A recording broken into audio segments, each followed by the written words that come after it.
L'Organisation mondiale de la santé s'inquiète d'une épidémie de surpoids et d'obésité en Europe. Sur le vieux continent, un adulte sur 4 est aujourd'hui obèse, c'est-à-dire un indice de masse corporelle au-dessus des 30. Concrètement, c'est le cas d'un homme d'1,80 m pesant plus de 98 kilos.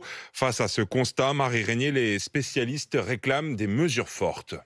Ces chiffres de l'OMS, Anne-Sophie Joly les redoutait. C'est catastrophique, ça m'arrache de le dire, mais je suis pas du tout surprise en fait. La présidente du collectif des associations d'obèses alerte depuis des années sur ce fléau, mais rien ne bouge.